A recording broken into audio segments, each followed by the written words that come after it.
अस्ति खतरा कुरा गर्नुभयो एउटा कुरा, पैसा आउँछ विरोध गर्ने भन्नुभयो कि अस्ति खतरा कुरा गर्नुभयो एउटा कुरा, पैसा आउँछ विरोध गर्ने भन्नुभयो कि अस्ति खतरा कुरा गर्नुभयो एउटा कुरा, पैसा आउँछ विरोध गर्ने भन्नुभयो कि खुला चुनौती हो एमसीसीको विरोध तपाईको घर अगाडि र तपाईको प्रधानमन्त्री कार्यालय अगाडि गर्छौं। प्रचण्ड यो देशको कोही पनि होइन, एउटा साधारण नागरिक हो। खबर उठ्नुस्, हामीहरूको तपाईलाई ठाडो चुनौती हो। त्यो 77 पृष्ठको लामो हो एमसीसी को सम्झौता, यही रिपोर्टर्स क्लबबाट पढेर देखाउ त्यो हिम्मत छ भने। कहाँ छौ कांग्रेसका गगन कुमार थापा उर्फ गगने, कहाँ हुनुहुन्छ तपाईँ? उड्नुस्, जाग्नुस्। कहाँ छौ कांग्रेसका गगन कुमार थापा उर्फ गगने, कहाँ हुनुहुन्छ तपाईँ? उड्नुस्, जाग्नुस्। अस्ति खतरा कुरा गर्नुभयो एउटा कुरा, पैसा आउँछ विरोध गर्ने भन्नुभयो कि ल एमसीसी को विरुद्धमा हामीले बोल्यौं, दम छ भने छोएर देखाऊ, हिम्मत छ भने हामी एमसीसी का विरुद्धमा जहिले पनि बोल्छौं। जबसम्म एमसीसी का बुदाहरू संशोधन हुँदैनन् तबसम्म बोल्छौं। राष्ट्रघाती गरेर देश तपाईले बेच्ने, तपाईहरुले देश बेच्न पाउने, हामीले देश किन बेच्यौ भनेर बोल्न नपाउने।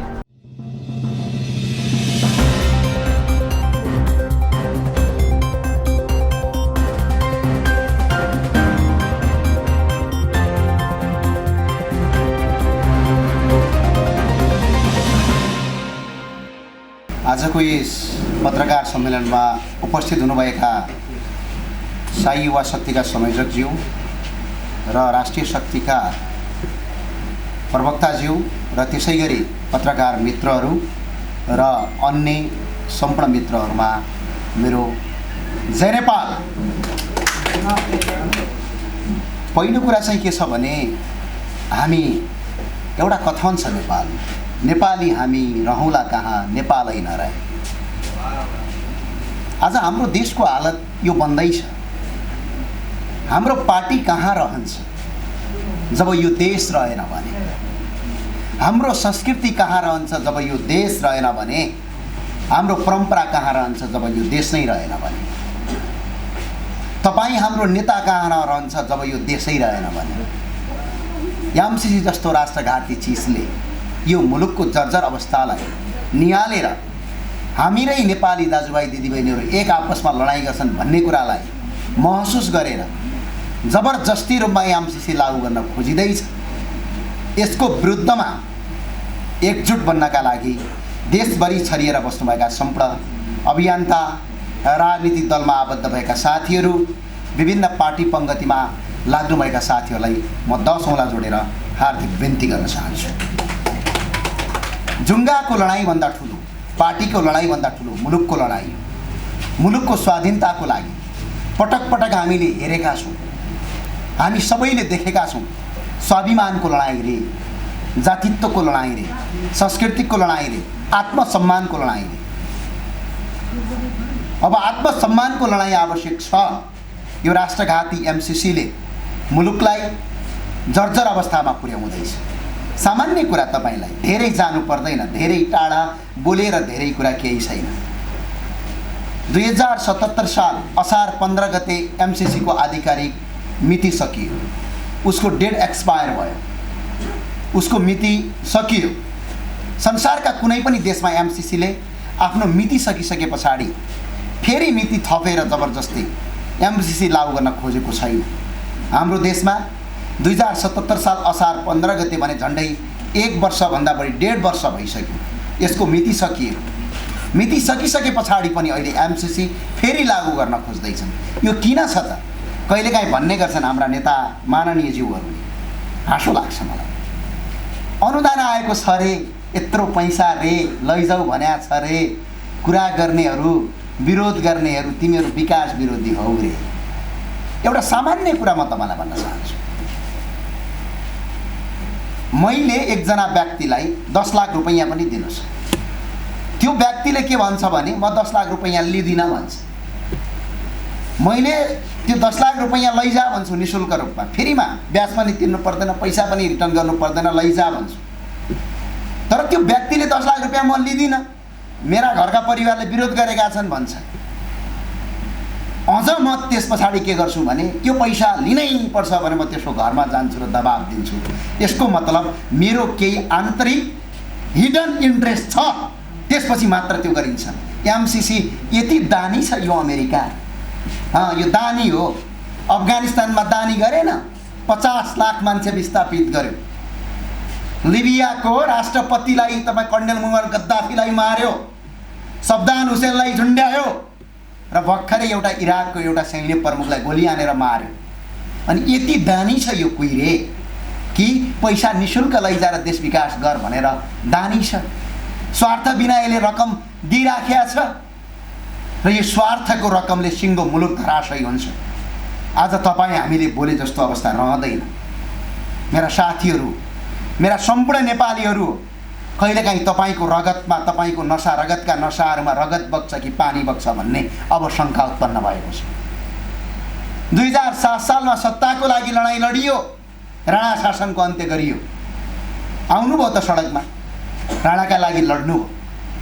2046-47 सालमा सत्ता र कुर्सीका लागि गिर्जाबाउलाई कुर्सीमा पुर्याउन, शेरबहादुर देउवालाई मक्खन चाट्न र माकुनेलाई देश लुट्नका लागि तपाईँ आन्दोलनमा आउनुभयो।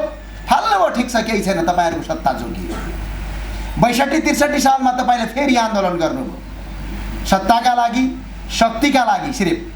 तर अब यो देशका लागि आन्दोलन गर्ने बेला आएको छ। राजनीतिक दलभित्र बसेका पार्टीका साथीहरूले सोच्ने बेला आएको छ। हिजो अमेरिकन साम्राज्यवाद मुर्दाबाद भन्दै 2052 सालमा हतियार बोकेका माओवादीका साथीहरू त्यो जोस र जागर देखाउने बेला आएको छ। उड्नुस्, तपाईँको रगतको कीमत अब लड्ने बेला आएको छ। अमेरिकी साम्राज्यवाद मुर्दाबाद, भारतीय विस्तारवाद मुर्दाबाद भन्दै आफ्नो जीवनलाई बलिदान दिने ती दूर दराजका, ती सर्वहारा वर्गका सन्तानहरूले हतियार बोकाएर लड्नु भएको इतिहास आज पनि जीवित छ। त्यो इतिहास फेरि दोहोऱ्याउनुहोस्, आउनुहोस् सडकमा। तपाईँको पार्टीको अध्यक्ष प्रचण्डले मान्दैमा यो देश रहने, प्रचण्डले नमान्दैमा यो देश नरहने भन्ने होइन। प्रचण्ड यो देशको कोही पनि होइन, एउटा साधारण नागरिक हो। त्यो भएर उठ्नुहोस्, तपाईँले लडेको त्यसकै लागि थियो, अमेरिकन साम्राज्यवाद भन्ने। अब आज अमेरिका नै नेपाल छिर्दैछ अनि विरोध नगर्ने। उठ्नुहोस्, अखिल क्रान्तिकारीका साथीहरू कहाँ हुनुहुन्छ? नेभी सङ्घका साथीहरू कहाँ हुनुहुन्छ? अलिकति केही भयो भने टायर बाल्नुहुन्छ बाबै, यो देश नै रहँदैन, यतिखेर चुप लाग्नु भने कहाँ बस्नुहुन्छ? अनेरा सहयोगका साथीहरू कहाँ हुनुहुन्छ? एमालेका राष्ट्रभक्तिहरू कहाँ हुनुहुन्छ? काङ्ग्रेस र अप्रवा अन्यका सबै साथीहरू उठ्नुहोस्। हामीलाई कुनै दलसँग, कुनै व्यक्तिसँग समस्या होइन। समस्या हामी नेपालीलाई एकअर्कासँग झगडा गराएर विदेशीले यो देश आफ्नो हातमा लिँदैछ। किन मरिहत्या गर्दैछ त एमसीसी? 77 पृष्ठ लामो सम्झौता छ, सामान्य कुरा। ल यही रिपोर्टर्स क्लब हो। आज यो कार्यक्रम गरेर दिनुभएकोमा रिपोर्टर्स क्लबका सञ्चालक एवं पत्रकार ऋषिदमला ईश्वर कार्कीलाई पनि म धन्यवाद दिन चाहन्छु, यो आवाजलाई अगाडि बढाउन दिनुभएकोमा। यही रिपोर्टर्स क्लबमा प्रधानमन्त्री शेरबहादुर देउवाजी बेला बेला आउनुहुन्छ, बोलेर जानुहुन्छ। कमरेड प्रचण्ड आउनुहुन्छ, बोलेर जानुहुन्छ। पूर्व प्रधानमन्त्री केपी शर्मा ओली आउनुहुन्छ, बोलेर जानुहुन्छ। हामीहरूको तपाईँलाई ठाडो चुनौती हो। त्यो 77 पृष्ठको लामो एमसीसीको सम्झौता यही रिपोर्टर्स क्लबबाट पढेर देखाऊ। जिउको त्यो हिम्मत छ भने पढेर देखाऊ। नेपालका 2 करोड नागरिकले नेपाली बुझ्दछन्। केही सुकिल्ला मुकिल्लाले इङ्ग्लिस बुझ्लान्, तर 2 करोड नागरिकले नेपाली बुझ्दछन्। 2.5 करोडभन्दा बढी नागरिक छन्, नेपाली बुझ्दछन्। ती नागरिकलाई मेरो खुला चुनौती हो। ज्ञानेन्द्र बहादुर कार्की, शेरबहादुर देउवा र एमसीसीका दलालहरू छन् जो आज यति होटलमा बसेर एक दिनको 40,000 भन्दा बढी भाडा तिरेर देशलाई लुटिराखेका छन्। झन्डै 4 अर्ब मात्रै निकासा भएको झन्डै 4 करोड रुपैयाँ यो वर्ष सकेका छन् राज्यको बजेट। तिनीहरूलाई खुला चुनौती हो। सामाजिक सञ्जालमा नलेख। यो रिपोर्टर्स क्लब नेपालभरिकै पत्रकार सम्मेलन गर्ने ठाउँ हो। यहाँ आएर 77 पृष्ठ लामो एमसीसीको सम्झौता पढेर मात्र देखाऊ। सही हो कि गलत हो भन्ने कुरा नेपाली जनताले आफै छुट्याउँछन्। छुट्याउन जान्न सक्ने क्षमता छ। यो छुट्याउ दम छ ज्ञानेन्द्र बहादुर कार्की उर्फ दले भन्छु म त। दम छ रामशरण महतको। लाऊ पढेर देखाऊ। नेपाली जनताका अगाडि पढेर देखाऊ। हामी गलत पनि भन्दैनौँ, सही पनि भन्दैनौँ, तर पढेर देखाऊ। जुन 77 पृष्ठ लामो एमसीसीको सम्झौता दुईवटा भाषामा गरिएको छ, एउटा अङ्ग्रेजी भाषामा गरिएको छ, एउटा नेपाली भाषामा गरिएको छ। ल आउनुहोस् पढ्नुहोस्, यही रिपोर्टर्स क्लबमा भन्छु पढ्नुहोस्, दफा दफा पढ्नुहोस्, मजाले पढ्नुहोस्। 1 घन्टामा पढिसकिन्छ त्यो 77 पृष्ठ लामो एमसिसीको सम्झौता। पढ्नुहोस्, यहीँ आएर पढ्नुहोस्, पढेर देखाउनुहोस् त्यो दम छ। लुकेर पास गर्ने यो देश तपाईँहरूले आर्जिया हो। ज्ञानेन्द्र बहादुर कार्कीको के योगदान छ यो देश आर्जिनमा? आज यो देशलाई धराशयी गर्नलाई यसरी अगाडि बढ्ने। कहाँ छौ काङ्ग्रेसका गगन कुमार थापा उर्फ गगने? कहाँ हुनुहुन्छ तपाईँ? उड्नुहोस्, जाग्नुहोस्। संसदमा त खै घट्याङ घट्याङ बोल्नुहुन्छ। यो देश मरेको बेला म आग्रह गर्न चाहन्छु गगन कुमार थापालाई, 23 गते सदनको मिटिङ बस्दैछ। गगन कुमार थापाले नेपाली जनताको प्रतिनिधित्व गरी एमसिसीको विरुद्धमा आवाज उठाउनेछन् भन्ने कुरामा म विश्वास दिलाउन चाहन्छु र आग्रह गर्न चाहन्छु संसदमा बोल्नुहोस्। यदि त्यो दिन संसदमा तपाईँले बोल्नु भएन भने नेपालको 1 नम्बर दलाल तपाईँ ठहरिनुहुन्छ। यो ठुक्का साथ राष्ट्रघाती सम्झौता गर्ने, लुकेर गर्ने, गणतन्त्र ल्याएर के हो गणतन्त्र भनेको? सदन भने के हो? हामीले पढेका छैन। के हुन्छ सदनको कुरा? सांसदको काम के हो? सांसदको काम मन्त्री भट्काउने हो, उखान टुक्का भन्ने हो। सांसदको काम विधान नीति नियमलाई जनता कहाँ लिने हो। 275 वटा सांसद छन् प्रतिनिधि सभामा, सङ्घीय सांसदहरू। 275 वटा निर्वाचन क्षेत्रको प्रतिनिधित्व गर्नुहुन्छ उहाँहरूले। प्रत्येक एमसिसीको बुदा आफ्नो निर्वाचन क्षेत्रमा लगेर पढेर सुनाउनुहोस् त। त्यहाँका जनताले जे भन्छन् त्यही ल्याएर सदनमा कुरा गर्नुहोस्। लोकतन्त्रको काम त्यही होइन, सदनको काम त्यही होइन। सदन केका लागि गरियो? कुनै विधेयकहरू, कुनै कानुनहरू, कुनै नीति नियमहरू यदि पारित गर्नु छ भने आफ्नो निर्वाचन क्षेत्रमाका जनताहरूलाई गएर पढेर सुनाउने, छलफल गर्ने, त्यो छलफलबाट आएको टिप्पणीलाई ल्याएर सदनमा प्रस्तुत गरेर लागू गर्ने हो। यो एमसिसीको सम्झौता 275 जना सांसदले आफ्नो निर्वाचन क्षेत्रमा लगेर जाऊ यदि दम छ भने, हिम्मत छ भने पढेर सुनाऊ। नेपालीमा छ। यहाँ कुनै टेलिभिजनमा बसेर, कुनै बन्द कोठाभित्र बसेर फेसबुक र ट्विटरमा स्ट्याटस देखेर एमसिसी सही छ भन्ने सुकिल्ला मुकिल्ला दलहरूलाई खुला चुनौती हो। यही काठमाडौँको मुख्य ठाउँमा छ रिपोर्टर्स क्लब भिरकोटी मण्डलमा। आउ र पढेर देखाऊ, त्यसपछि फैसला गरौँला, छलफल गरौँला। जनताको कुरालाई लुकाएर पारित गर्न खोज्ने यही हो लोकतन्त्र। यसैलाई लोकतन्त्र भन्छौ। अझ मेरो लोकतन्त्र छ अरे, ओ माई गड, मेरो प्रजातन्त्र छ अरे। यही हो प्रजातन्त्र। लुकी लुकी कानुन पारित गर्ने, लुकी लुकी अमेरिकन सम्झौता पारित गर्न खोज्ने। पढेर देखाउनुहोस्, त्यसपछि हामी कुरा गरौँला। र माननीय सांसदज्यूहरूलाई र भीमरावलाई धेरै धेरै धन्यवाद छ। माननीय सांसद एवं नेकपा एमालेका नेता डाक्टर भीमरावले जुन कुरा उठाउनु भएको छ उहाँको पछाडि सिङ्गो राष्ट्रभक्ति नेपालीहरू पछाडि रहेको म यहीँबाट जानकारी गराउन चाहन्छु। र भीमराव लगायत जति माननीय सांसदहरू हुनुहुन्छ, 23 गते बस्दैछ बैठक। 23 गते एमसिसीका विरुद्धमा सदनमा आवाज उठाउनुहोस्, नेपाली जनतालाई बचाउनुहोस्। हामी तपाईँलाई त्यो आग्रह गर्न चाहन्छौँ। र अर्को कुरा, कि त नेपाली जनताले भन्नु पर्यो हामीलाई, तपाईँहरू गलत हुनुहुन्छ, एमसिसी सही छ भन्नु पर्यो, कि त एमसिसी खारेज गर्न सडकमा आउनु पर्यो। हेर्नुहोस्, मुलुक रहेन भने पछाडि म तपाईँलाई 3 वटा उदाहरण दिन्छु। सबै मान्छेले के भन्छन् भने आफ्नो पेसा प्यारो हुन्छ क्या। आज मेरो अफिस छ, आज म 2 रुपियाँ बढी कमाउँछु, व्यक्तिगत स्वार्थभन्दा राष्ट्रिय स्वार्थ ठुलो। म उदाहरण दिन्छु तपाईँलाई।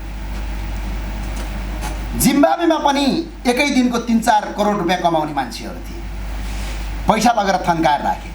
जब जिम्बाब्वेको अर्थतन्त्र पुरै धराशयी भयो, 3 करोड रुपियाँको मूल्य एकै रातभित्र 300 रुपियाँको बराबर भयो। यो हालत नेपालको बन्दैछ। भर्खरै ग्रिसमा भयो। भारतमा नरेन्द्र मोदीले नोटबन्दी सुरु गर्दाखेरि घरमा थन्काएका नोटहरू लगेर समुद्रमा फाले त देख्नुभयो नि। पैसा ठुलो कुरा होइन, राष्ट्र र मुलुक ठुलो। यदि मुलुक भोलि सही रूपमा धनी बन्यो भने तपाईँ हामी सबै धनी बन्छौँ। यदि मुलुक भोलि धनी बनेन भने हामी गरिब बन्छौँ। कहिलेकाहीँ भन्छ नि,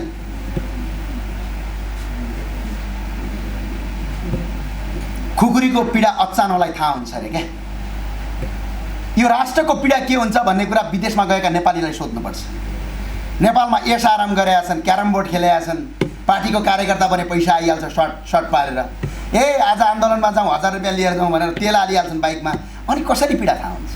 एकपटक विदेश जानुहोस् त।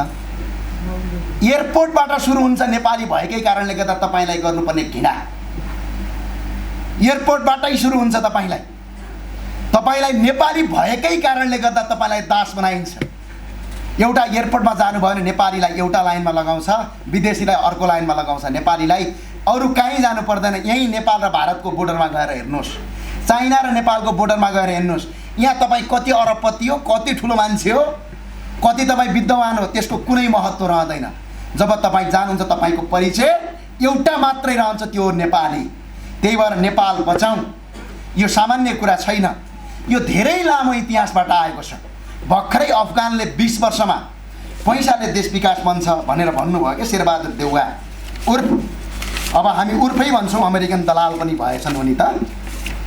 उहाँले अस्ति खतरा कुरा गर्नुभयो एउटा कुरा, पैसा आउँछ बिरुड गुडे भन्नुभयो कि होइन। मलाई अचम्म लाग्यो। उहाँलाई म 3-4वटा कुरा बताइदिन चाहन्छु। उहाँले पैसा आउँछ बिरुड गर्ने भनेर अस्ति धम्काउँदै हुनुहुन्थ्यो कुनै एउटा कार्यक्रममा।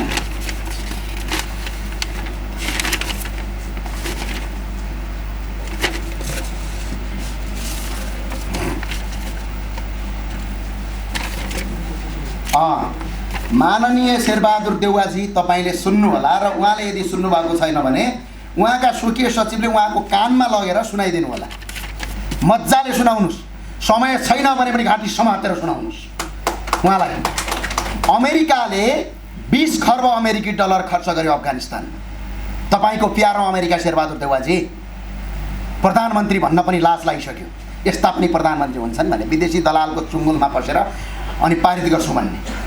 अमेरिकाले अफगानिस्तानमा 20 खर्ब अमेरिकन डलर खर्च गर्यो, झन्डै नेपालको बजेटको 14 गुणा बजेट खर्च गर्यो। आज पनि अफगानिस्तान गरिबीको सिमानामा छ। झन्डै 2400 अमेरिकन सैनिक मारिए, 2.5 लाख अफगान नागरिक मारिए, झन्डै 10 लाख आज पनि घाइते छन्, 50 लाखले आन्तरिक विस्थापन भएका छन्। यो हालत भोलि नेपालको नआउला भन्न सकिन्न। अमेरिका यहाँ छिर्नको उद्देश्य भनेको ऊ अफगानबाट भागिसक्यो। अब नेपाललाई साउथ एसिया हेर्नका लागि नेपाललाई उसले कब्जाको रणनीति बनाउँदैछ। यसका विरुद्धमा सम्पूर्ण नागरिक आउनुहोस्, कि त हामीलाई गलत छ भन्नुहोस्, कि त तपाईँ सडकमा आउनुहोस्।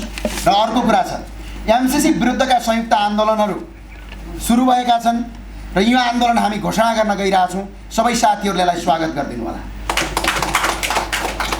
यही भाद्र 22 गते दिउँसो 2:30 बजे प्रदेश नम्बर 1 को सुनसरीको इटहरी चोकमा एउटा आमसभा हुनेछ। यसका लागि सुनसरी, इटहरी, मोरङ लगायतका सप्तरी, सिराहा लगायतका आसपासका क्षेत्रका साथीहरूले दिउँसो 2:30 बजे इटहरी चोक सुनसरीमा आमसभा हुनेछ एमसिसीका विरुद्धमा। तपाईँ उपस्थित हुनका लागि म हार्दिक अनुरोध गर्दछु। त्यस्तै गरी भाद्र 22 गते दिउँसो 2:30 बजे प्रदेश नम्बर 2 को महोत्तरीको बर्दिवासको चोकमा कार्यक्रम हुनेछ। यसका लागि बर्दिवास र आसपासका क्षेत्रका साथीहरू एमसिसी विरुद्धको कार्यक्रममा सहभागी बन्दिन म हार्दिक अनुरोध गर्दछु।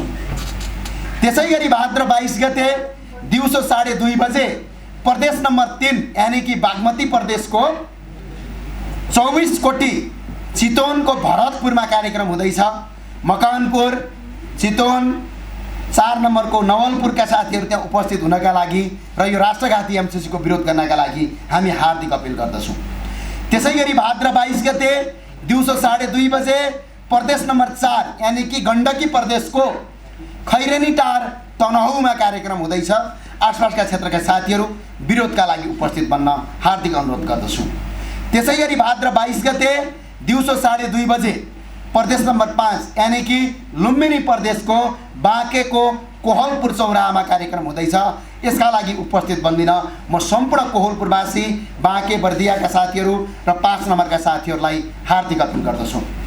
त्यसै गरी भाद्र 22 गते दिउँसो 2:30 बजे प्रदेश नम्बर 6 यानी कि कर्णाली प्रदेशको वीरेन्द्रनगर सुर्खेतमा कार्यक्रम हुँदैछ। सुर्खेतको वीरेन्द्र चोक लगायत सुर्खेत बजारमा बृहत आमसभा हुँदैछ।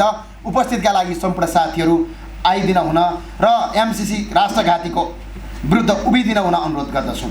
त्यसै गरी भाद्र 22 गते दिउँसो 2:30 बजे प्रदेश नम्बर 7 यानी कि सुदूरपश्चिम प्रदेशको धनगढीको चौराहामा, कैलालीको धनगढीको चौराहामा कार्यक्रम हुँदैछ। कार्यक्रमका लागि उपस्थित भइदिन हुन हार्दिक अनुरोध गर्दछौँ। त्यसैगरी काठमाडौँ उपत्यकामा भोलि भाद्र 22 गते दिउँसो 4:30 बजे ललितपुर महानगरपालिकाको लगनखेल बस पार्कमा बृहत आमसभा हुँदैछ। उपस्थितका लागि उपत्यकाभरिका राष्ट्रव्यापी साथीहरूलाई हार्दिक अभिनन्दन गर्दछु। म एउटा कुरा जाँदै भन्न चाहन्छु, हिम्मत छ शेरबहादुर देउवाजीको। एमसीसीको विरुद्धमा बोलेपछि रे पक्राउ गर्ने रे, भारतीय प्रधानमन्त्री नरेन्द्र मोदीको विरुद्धमा टिप्पणी गर्न नपाइने रे। ल एमसीसीको विरुद्धमा हामीले बोल्यौँ, दम छ भने छोएर देखाऊ। हिम्मत छ भने हामी एमसीसीका विरुद्धमा जहिले पनि बोल्छौँ। जबसम्म एमसीसीका बुदाहरू संशोधन हुँदैनन् तबसम्म बोल्छौँ। यो कुरै सामान्य कुरा होइन। राष्ट्रघाती गरेर देश तपाईँले बेच्ने, तपाईँहरूले देश बेच्न पाउने, हामीले देश किन बेच्यौँ भनेर बोल्न नपाउने, यस्तो पनि हुन्छ। यही सिकाएको बिपी कोइरालाज्यूले, यही सिकाएका हुन् किसनजीले, यही सिकाएका हुन् गणेशमान सिंहले शेरबहादेउवालाई। खुला चुनौती हो एमसीसीको विरोध। तपाईँको घर अगाडि र तपाईँको प्रधानमन्त्री कार्यालय अगाडि गर्छौँ। 23 गते, यही 23 गते दिउँसो 4 बजे काठमाडौँ उपत्यकाका सम्पूर्ण साथीहरूले संसद भवन घेराउ गर्छौँ। संसद भवन आउन हार्दिक अपील गर्छु। हस्, जय नेपाल, जय देश।